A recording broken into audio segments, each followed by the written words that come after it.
Queridos, a gente vai para o segundo papo hoje, nessa série de maio. E eu gostaria de convidar você para abrir sua Bíblia comigo, na Epístola de Paulo aos Efésios, no capítulo 5.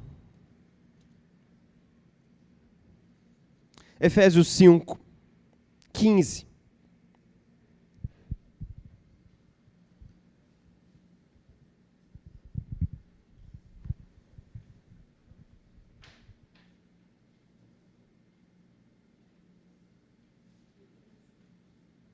Efésios 5, 15.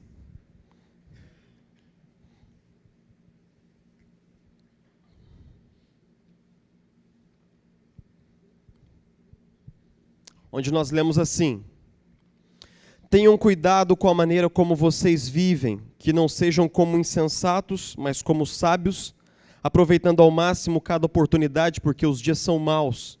Portanto, não sejam insensatos, mas procurem compreender qual é a vontade do Senhor.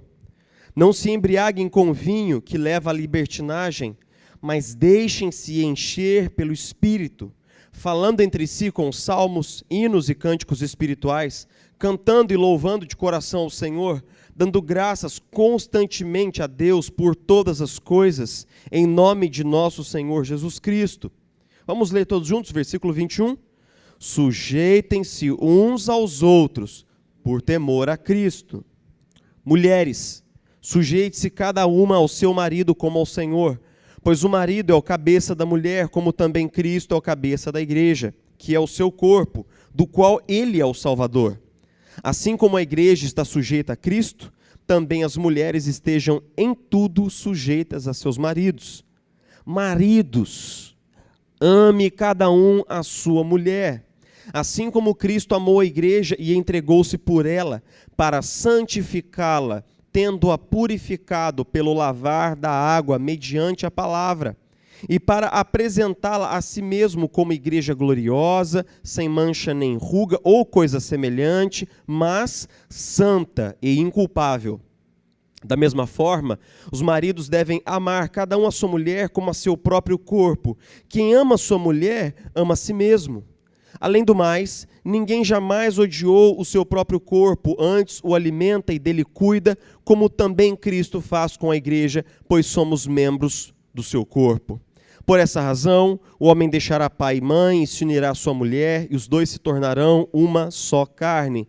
Este é um mistério profundo. Refiro-me, porém, a Cristo e à igreja. Vamos ler todos juntos, versículo 33? Portanto, cada um de vocês também ame a sua mulher como a si mesmo, e a mulher trate o marido com todo respeito. Jesus, a gente te agradece porque essa passagem, se compreendida e aplicada, pode ser, Jesus, de fato, uma fórmula para salvar casamentos que estão praticamente arruinados. Porque nela, e por meio dessa passagem, Paulo volta os nossos olhos para o seu primeiro plano, Pai, para a sua primeira ideia do que deveria ser a família, conforme a tua imagem. E essa passagem, com certeza, mais uma vez, pode derramar esperança e consolo no nosso coração. Jesus Cristo faz com que todas as justificativas que nós temos para não sermos maridos como você possam ficar de lado agora. Que qualquer justificativa, que qualquer história, que qualquer tentativa nossa de justificar nosso mau papel como maridos possa ficar de lado, para que a gente possa ouvir com o coração aberto, ouvir com os olhos do coração abertos, ouvir com os ouvidos do coração abertos. Nos ajuda, Jesus. Nós oramos assim no seu nome. Amém. Amém. Durante séculos, a gente tem que iniciar esse sermão dessa maneira, não tem outro jeito, não tem outra maneira da gente startar esse processo. Durante muitos séculos, homens cristãos utilizaram precisamente esses versículos para submeter as suas esposas a um estado de submissão que as degradava e as humilhava. Se a gente despreza esse fato histórico, a gente não consegue entrar nesse texto com a espinha ereta. Muitos maridos usaram exatamente essa passagem da Escritura para bater com a Bíblia na cabeça das suas esposas e cobrar uma submissão que era absolutamente irrazoável e tirânica. Dito isto, no século passado, o que aconteceu foi que o movimento feminista entendeu que a melhor cura para o machismo seria o feminismo. Isso instalou na cabeça do cidadão comum do século XX uma ideia clara. Num relacionamento entre um homem e uma mulher, um dos dois estará no poder. E a única questão é quem será. Então, é assim, você casou, alguém vai mandar. Ou o marido vai mandar, ou a esposa vai mandar, e vai ser sempre assim.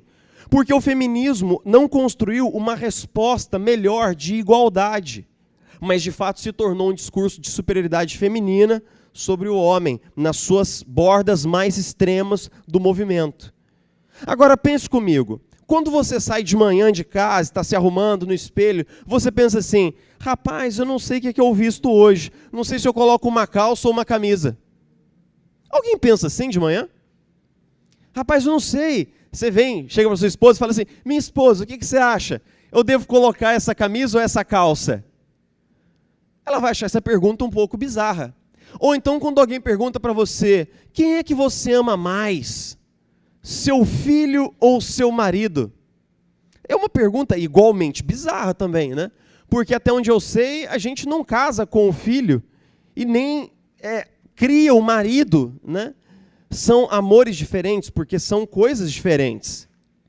Homem e mulher, eles não deveriam disputar pelo mesmo lugar no casamento, porque eles foram construídos para ocuparem lugares diferentes.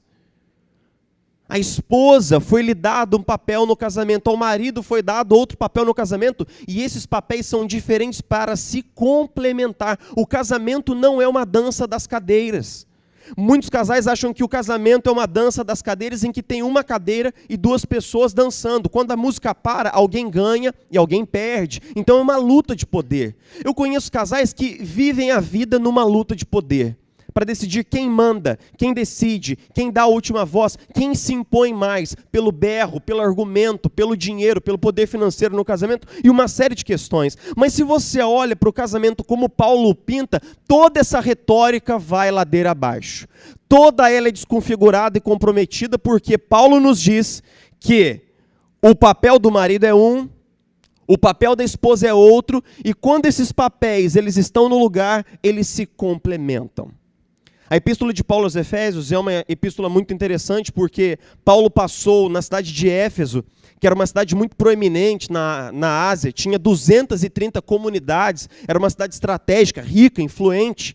Ele passou no final da sua primeira viagem missionária, ficou ali poucos dias, mas ele a incluiu no roteiro da sua segunda viagem missionária, e ele ficou 3 anos naquela cidade pregando e plantando uma igreja sólida ali. Nós temos narrativas históricas, não bíblicas, de que o apóstolo João, ele faleceu em Éfeso, bem velhinho, o único apóstolo que morreu de morte natural, porque a igreja de Éfeso tinha se tornado uma igreja de fato muito estratégica e muito importante. Mas nessa época que Paulo escreve a epístola, o tempo das suas viagens missionárias já tinha virado passado. E o que está acontecendo é que Paulo está preso por causa da proclamação do evangelho, e ele toma tinta e caneta, né, para escrever, tinta e papel para escrever para essa igreja amada. E ele começa nos capítulos 1 e 2 falando basicamente de tudo que Cristo fez. Ele fala assim, vocês foram predestinados desde antes da fundação do mundo. Cristo salvou vocês pela graça. Cristo salvou vocês pela graça, não pelas obras, mediante a fé, capítulo 2. No capítulo 3 ele começa a falar um pouco sobre as implicações da igreja ser um corpo unificado de Cristo. E nos capítulos 4 e 5 ele começa a mostrar o que isso nos diz no dia a dia. É mais ou menos como se você chegasse no final do capítulo 3 e falasse assim, poxa vida, Paulo, eu estou lendo sua epístola aqui, é um texto muito interessante, bacana, mas o que isso tem a ver comigo? O que isso tem a ver com o preço da batatinha na feira? O que isso tem a ver com as coisas que estão acontecendo lá em casa? Aí Paulo começa a dizer assim, nos versículos que nós lemos, nos versículos 15 a 20, né? Ele começa a dizer assim, se você é alguém que nasceu de novo em Cristo, que foi justificado pela fé, e que agora entende que você precisa viver como Cristo, Então viva de forma sábia, não com a vida que você vivia antes de conhecer a Cristo. E ele começa a fazer um contraste nos versículos 15 a 20 com a vida antes de Cristo e a vida depois de Cristo. Ele diz assim: não seja tolo, seja sábio. Não seja tolo, procure compreender a vontade do Senhor. Não se embriague com o vinho no qual há pecado e dissolução, mas encha-se do Espírito. Então, no versículo 21, ele faz aquilo que a gente chama de dobradiça. Ele faz um versículo de passagem. E como funciona essa passagem? No versículo 21, ele sumariza tudo aquilo que ele veio falando até agora. Ele fala assim: então, sujeitem-se uns aos outros no temor de Cristo. E aqui nesse versículo a gente precisa parar um pouquinho e ver duas coisas. O que ele está dizendo? Em primeiro lugar, essa submissão, essa sujeição, esse me colocar debaixo do outro, honrar o outro, respeitar o outro, não me impor sobre o outro, mas me submeter sob o outro, ele é recíproco, em primeiro lugar, uns aos outros. É de mim para você e é de você para mim. Note que numa relação em que isso é colocado em prática, os problemas eles são menorizados, concorda? Porque se eu me sujeito ao Tadeu em amor, mas o Tadeu ele não se impõe sobre mim, mas ele também se sujeita a mim em amor, a gente criou um espaço de respeito para conversar. Então é uma reciprocidade, tem que vir dos dois lados. E a segunda coisa é por temor a Cristo. O que Paulo está deixando claro é que a qualidade das nossas relações tem tudo a ver com a nossa espiritualidade. Ah, eu sei quando o cara é crente, pastor. Ah, e quando é? Quando ele vai para o culto e ora em línguas e dança e tal, e tem profecia. Nada disso. Releia Paulo. A qualidade da espiritualidade está expressa nos relacionamentos. A maneira como você se relaciona com as pessoas ao seu lado, com o seu vizinho, diz mais sobre a sua espiritualidade do que toda essa parafernália religiosa que foi inventada até então. Como é que a gente sabe se o evangelho está de fato vivendo em nós? Se você está vivendo em submetam-se uns aos outros. Aí Paulo começa a mostrar como isso funciona no lugar mais difícil. Ele está falando sobre vivência do evangelho. Ele está falando como se vive o evangelho no imbróglio disso aqui. Aí ele vai passar a aplicar como é que a gente aplica isso na prática nos lugares mais difíceis. Aí fala assim, lógico que ele vai falar agora sobre, aqui, missões no Afeganistão. Com certeza, janela 1040, com certeza, pregar o evangelho para os índios, lá nos Concombas. Não. Ele fala sobre casamento, criação de filhos e trabalho. O que Paulo está dizendo? Que a coisa mais difícil do mundo é viver o evangelho dentro da sua própria casa. É por isso que você quer saber se eu sou um cristão verdadeiro? Não pergunte para ninguém, pergunte para minha esposa, ela sabe. Mas é só retórico, não é para perguntar não, irmãos. É só, estou citando, né? Não é que é para... Não pergunta não. Se você perguntar, você vai ouvir. O que eu quero dizer? Que Paulo sabe que o teste final da fé cristã acontece logo aqui, logo dentro desse espaço chamado casamento, logo dentro desse espaço chamado criação dos filhos. E Paulo, ele tem uma ideia muito clara do que isso quer dizer na sequência, porque ele começa então a falar para esposas e maridos. E aí a gente vai pisar em 3 versículos, que são os versículos mais odiados pelas mulheres em toda a Bíblia. São os versículos que as mulheres menos têm simpatia em toda a Sagrada Escritura, que são os 3 versículos nos quais Paulo fala: esposa, seja submissa ao seu marido como se fosse ao próprio Senhor. Paulo está dizendo que a submissão, a honra da esposa ao seu marido, não é apenas uma honra ao seu marido, mas é uma honra ao Senhor. E que a esposa cristã, ela sabe que o seu relacionamento com o seu marido e o seu relacionamento com Jesus estão implicados um no outro. E que ser má esposa é ser má discípula de Jesus. Ele começa a tricotar isso. Tudo bem. Aí a gente fala assim, tá vendo? Paulo é mais um patriarcalista. Ele é mais um cara que só afirma o padrão daquela sociedade, de fato é verdade. Paulo está dizendo uma coisa que era a crença já da sociedade daquele tempo, que a esposa deve submissão ao marido. Nesse ponto, ele não está inventando nada novo, ele não está subvertendo nada. Aí a gente pergunta assim, mas então em que aspecto o evangelho transforma a família? Em que aspecto o evangelho realmente proporciona uma visão de família diferente? É só continuar lendo. Porque se você continuar lendo, você vai descobrir que Paulo falou com as esposas em 3 versículos, mas usou 9 versículos para falar com os maridos. 9. O triplo. E o discurso de Paulo para os maridos é diferente. Ele fala assim, claramente, marido, ame cada um a sua esposa como quem? Como Cristo amou a igreja. E a si mesmo se entregou por ela. Assim como Cristo militou para tornar a igreja bela, santa, pura e irrepreensível, faça isso pela sua esposa. Porque amar a sua esposa é como amar o seu próprio corpo. E ninguém em sã consciência odia e maltrata o próprio corpo. Paulo começa a usar uma ideia que a sociedade do seu tempo sabia. Que ideia? A ideia de que o marido é o cabeça da família. Só que Paulo, ele subverte completamente o significado do que é ser o cabeça.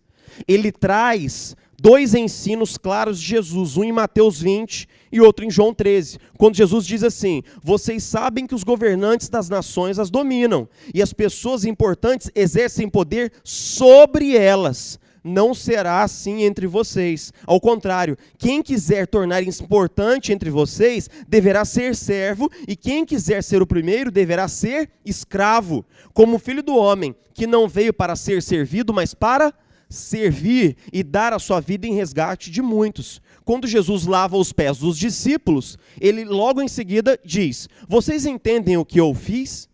Vocês me chamam mestre e senhor, e com razão, pois eu sou. Pois bem, se eu sendo senhor e mestre de vocês lavei-lhe os pés, vocês também devem lavar os pés uns dos outros. Eu lhes dei o exemplo para que vocês façam como eu lhes fiz. Digo-lhes verdadeiramente, nenhum escravo é maior do que o seu senhor, como também nenhum mensageiro é maior do que aquele que o enviou. Agora, se vocês sabem essas coisas, serão felizes se as colocarem em prática.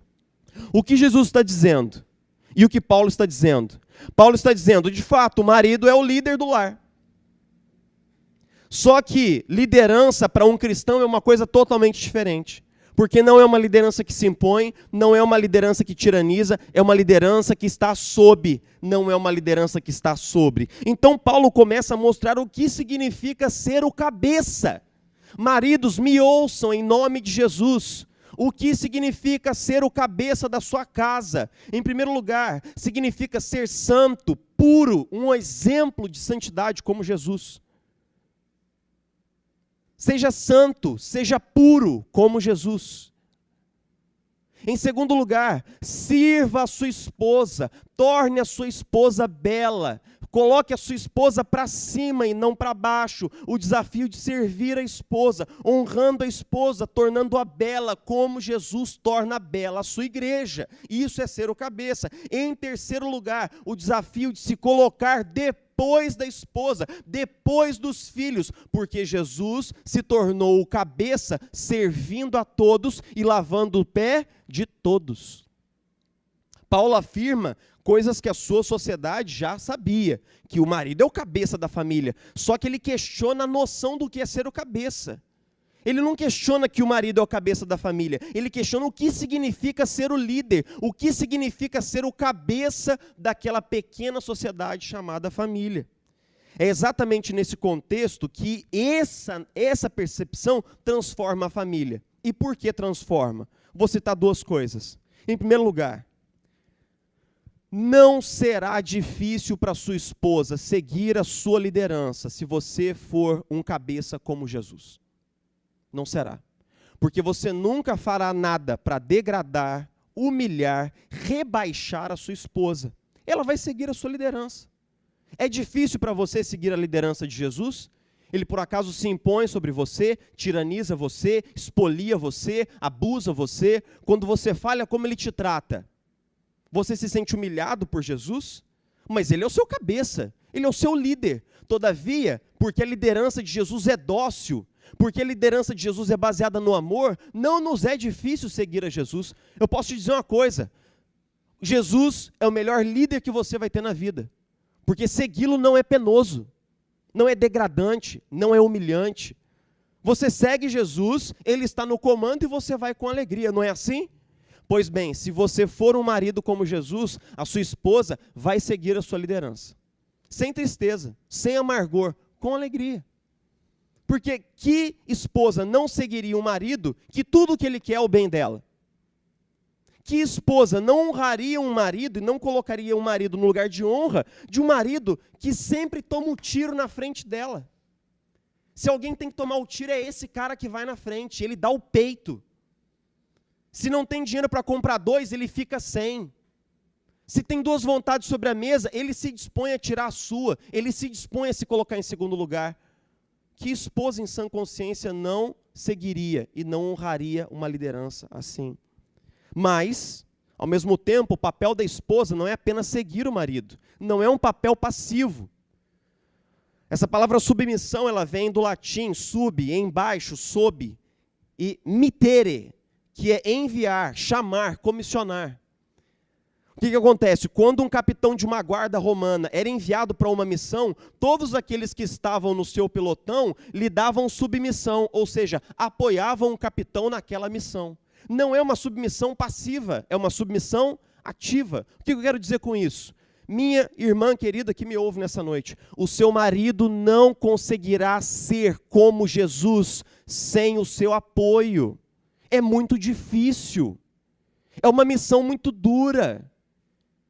É um lugar muito difícil de se estar quando nós estamos sozinhos. Então, qual é o papel da esposa nessa sociedade imaginada por Paulo? Ela abençoa o marido, ela honra o marido, ela fortalece o marido na missão dele, de ser o cabeça que lava os pés da família, porque sozinho o marido não consegue. O marido não consegue. O marido não consegue ser como Jesus, se ele não tiver o apoio da sua esposa para ser esse cara. Paulo está afirmando que dentro dessa comunidade há um ciclo. Ele fecha no versículo 33 dizendo: portanto, marido, cada um ama a sua esposa. Esposas, honrem o seu marido. Ele pede que cada parte faça o seu papel nesse ciclo. E ele cita no versículo 31, Gênesis 2:24. Ele cita a passagem em que Deus criou homem e mulher, macho e fêmea os fez, e então o homem sairá da sua casa, deixará sua parentela, os dois serão uma só carne. Por que Paulo cita esse versículo aqui no meio dessa composição? Para dizer, eu não estou inventando nada novo. Desde o princípio foi assim, porque o homem foi criado primeiro para ser o cabeça, e a mulher para ser uma ajudadora idônea. Não é assim que diz Gênesis 2? Ele foi criado como cabeça da criação, foi com o homem que Deus fez o pacto das obras. A mulher se tornou uma ajudadora idônea, porque o homem nunca conseguiria ser esse cabeça se não fosse o apoio da sua ajudadora idônea. Então Paulo cita esse versículo justamente para dizer, eu não estou inventando nada novo, nada disso é novo, leia o Antigo Testamento, eu apenas estou dizendo que em Jesus o casamento pode voltar a ser o que ele foi criado para ser, mas sem Jesus vocês não conseguirão. Com Jesus o casamento pode voltar a ser o que ele foi criado para ser, mas sem Jesus nada feito, vocês não conseguirão. Eu quero seguir para o final, fazendo 3 aplicações. Em primeiro lugar, maridão que me ouça com amor, me ouça com paciência. Jogue o seu modelo equivocado fora. Todos nós temos um modelo de marido na cabeça. Mas, se o seu pai não foi um homem crente, com certeza o seu modelo é equivocado. O que é um modelo? Os nossos pais são os nossos primeiros modelos. Não só com aquilo que eles nos ensinaram com as suas palavras, mas com aquilo que eles nos ensinaram com o seu exemplo. Então talvez você viu o seu pai tratar a sua mãe de uma maneira muitas vezes indigna, sendo um líder impondo a sua vontade, brigando para ver quem está certo o tempo todo, impondo, argumentando, mandando calar a boca, se impondo porque eu sou o chefe dessa família. E muitas vezes nós temos orgulho desses modelos familiares. Você já viu? Quando uma pessoa fala assim, eu sou igual a minha família mesmo, eu não levo o desaforo para casa. Gente, isso é a coisa mais perversa que um crente pode dizer. Porque você está dizendo que você prefere seguir a liderança dos seus pais, que não eram cristãos talvez, do que seguir a liderança de Jesus que morreu por você na cruz do Calvário. Você está dando a liderança da sua vida para alguém que talvez não tinha a menor noção do que estava fazendo. E que certamente destruiu o seu casamento e sua família no curso de uma liderança equivocada. Jesus morreu por você, não apenas para te tirar do inferno, mas para te dar uma nova vida e para segui-lo como seu modelo. Ele está dizendo, marido, eu sou o seu modelo de marido. Se você quer ser um bom marido, olhe para mim, olhe como eu trato a minha esposa, a igreja. Olhe para como eu lavo os pés da igreja. Olhe como eu sirvo a igreja, como eu abençoo, como eu quero o bem da minha igreja. Eu quero ver a minha igreja bem, saudável, sem mancha, nem ruga. É isso que você tem que ser, marido. É assim que você tem que ser. Então, muitas vezes, a gente tem que se arrepender do modelo que a gente recebeu. A gente tem que se arrepender desse certo orgulho de na minha casa se faz assim, a minha família é assim. Se você crê que Jesus de fato interviu na sua vida, então você tem um novo modelo. Em segundo lugar, seja o cabeça como Jesus.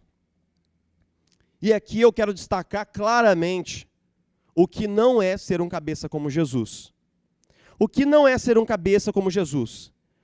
Não é usar o poder, ou o argumento, ou a força para fins egoístas. Não é. Ser o cabeça não é impor sua vontade sobre a sua esposa, degradando-a. Não é. Ser o cabeça não é anular a sua esposa, deixar de ouvi-la. Não é. Não é degradar sua esposa. A gente precisa, então, numa retórica mais positiva, servir, ouvir, atender, abençoar e ajudar a nossa esposa a florescer. E eu assim, muitas vezes no gabinete, eu tenho que explicar para os maridos coisas básicas. Eu não tenho tempo de casado assim, mas eu tenho que explicar uma coisa básica. Então eu vou explicar uma coisa básica, que talvez você saiba, mas é importante eu dizer aqui do púlpito. Primeira coisa, quando nós maridos, nós atacamos sistematicamente a autoestima da nossa esposa, dizendo para ela, você já ganhou uns quilos, né? Você está com cabelo branco. Vocês estão rindo, mas assim, tem gente que faz isso. Tem gente que faz isso.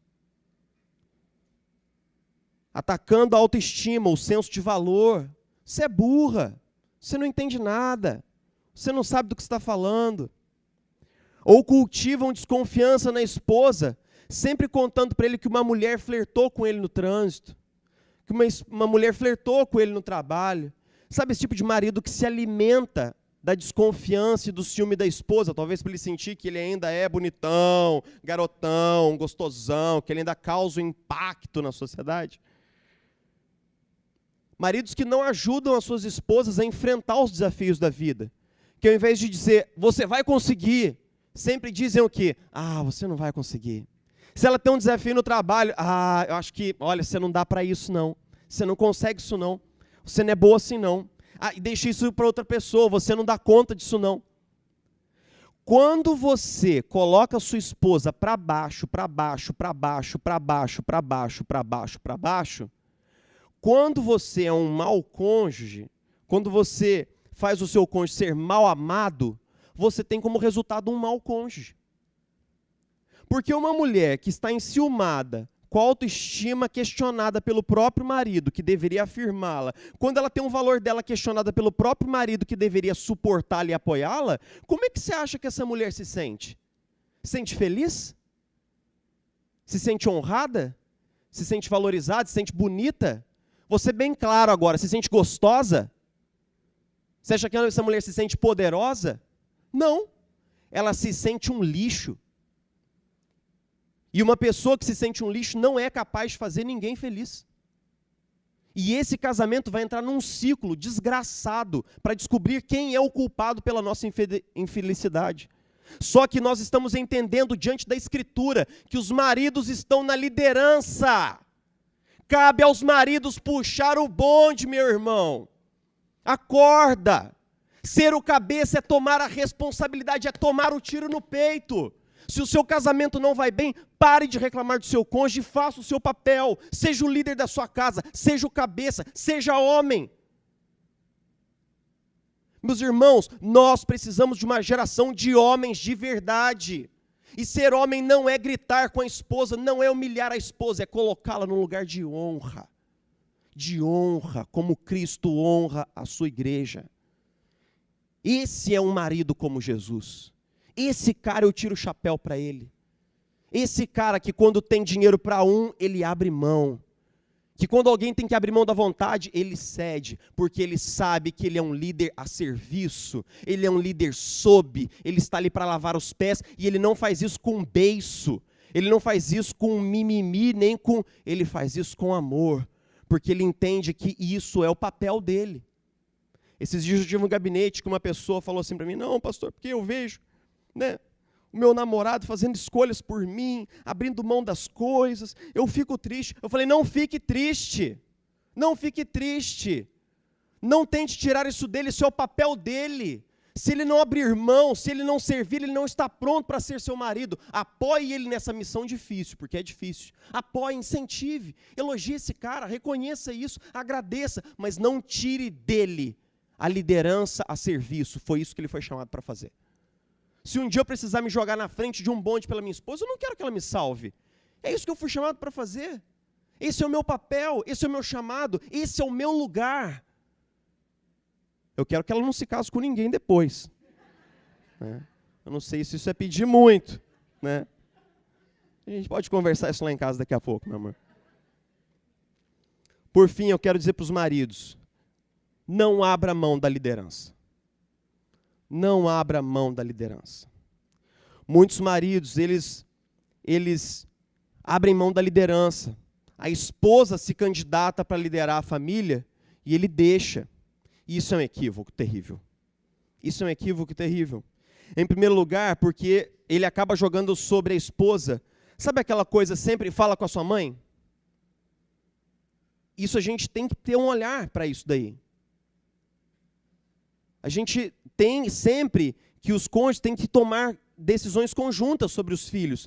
Mas fala com a sua mãe é um negócio que a gente tem que tomar um cuidado, porque depois que isso se instala numa família é difícil tirar, tá?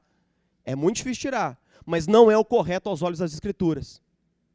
Porque a liderança é do marido.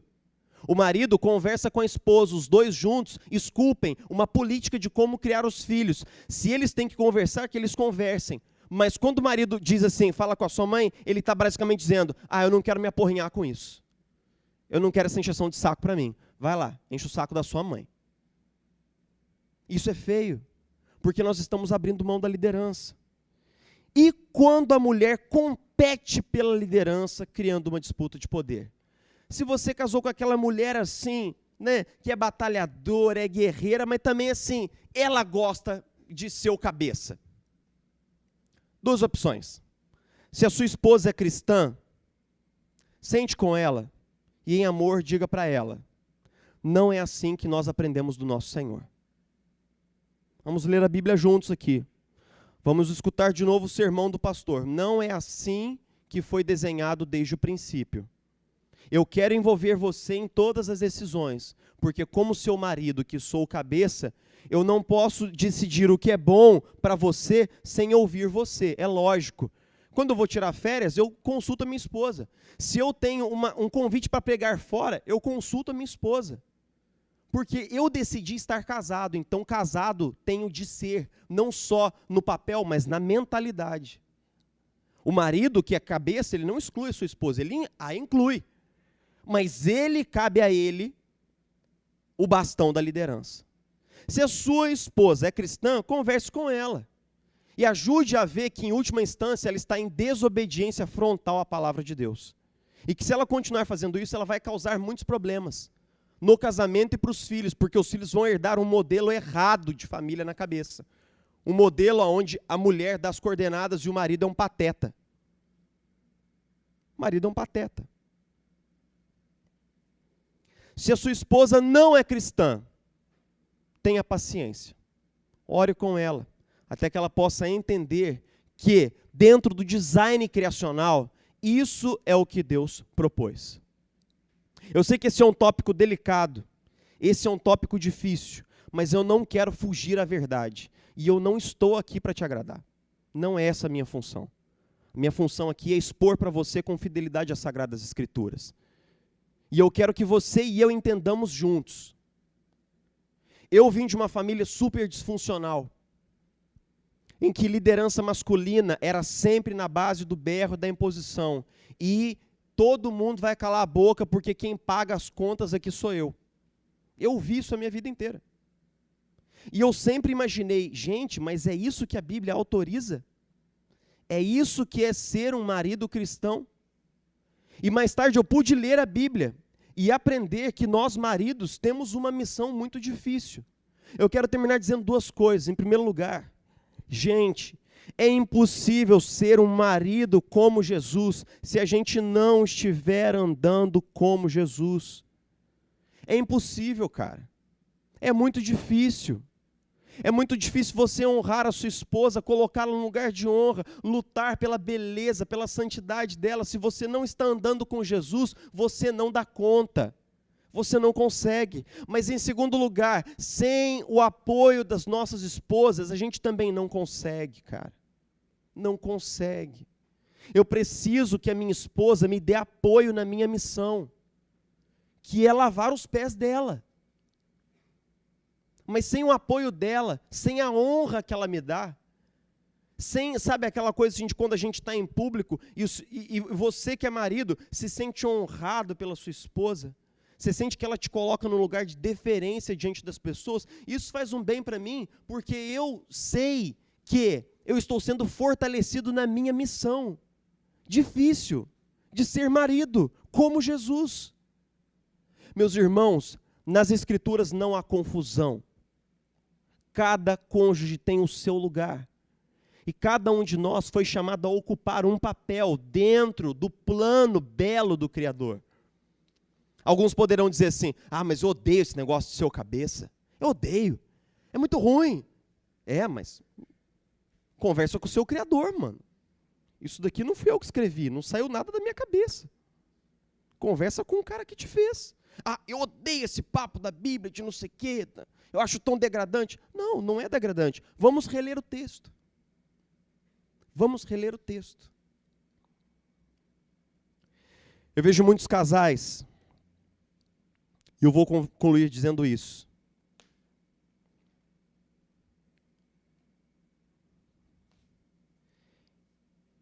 Eu vejo muitos casais transformando o casamento numa partida de tênis. Vocês já devem ter ouvido essa ilustração antes. Na partida de tênis tem uma bolinha, 2 raquetes, 2 pessoas, e a gente está se matando para vencer o outro. Para provar para o outro que eu estou acima e que eu sou melhor. É essa a mentalidade básica desse tipo de casamento. E tudo dentro desse casamento é competição. Tudo dentro desse casamento é disputa de poder. Mas pegue a mesma estrutura e pense agora no frescobol. No frescobol é a mesma coisa, tem 2 raquetes, uma bolinha, 2 pessoas. Mas o lance legal não é o derrotar você, humilhar você. Não é isso. A mentalidade é, vamos brincar aqui, cara. Vamos junto.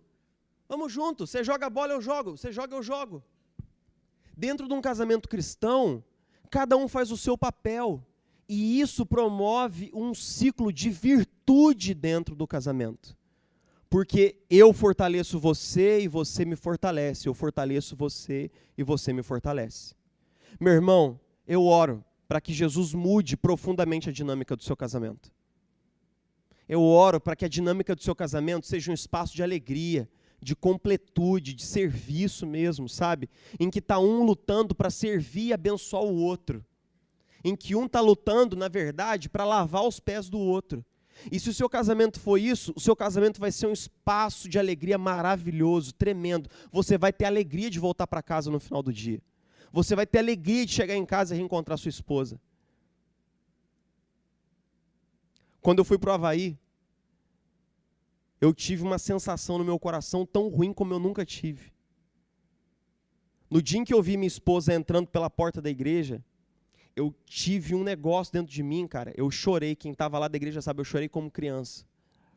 Porque era um sonho nosso tornando realidade. Quando eu fui para o Havaí para saber que eu ia passar 30 dias longe da minha esposa pela primeira vez depois de casado, eu já passei pelo raio-x chorando. Chorando. E foi muito doloroso para nós dois ficar um longe do outro. Porque lá em casa, a gente tem um lema. Nós lutamos juntos e nós vencemos juntos. Sou eu por você, você por mim. A gente é um time. A gente não pode lutar um contra o outro. E quando esse casamento ele acontece, não estou dizendo assim, meu casamento é um modelo. Não, irmãos, entenda-me bem. Estou dizendo é que quando o casamento tem alegria, cara, existe uma completude mesmo. Isso não é uma bênção que está reservada para alguns. É uma promessa para todos nós da Sagrada Escritura. Coloque em prática e você verá o resultado. Eu tenho dúvida. Coloque em prática. Obedeça a palavra de Deus e você verá o que a obediência à palavra de Deus pode fazer no seu casamento. Vamos orar juntos?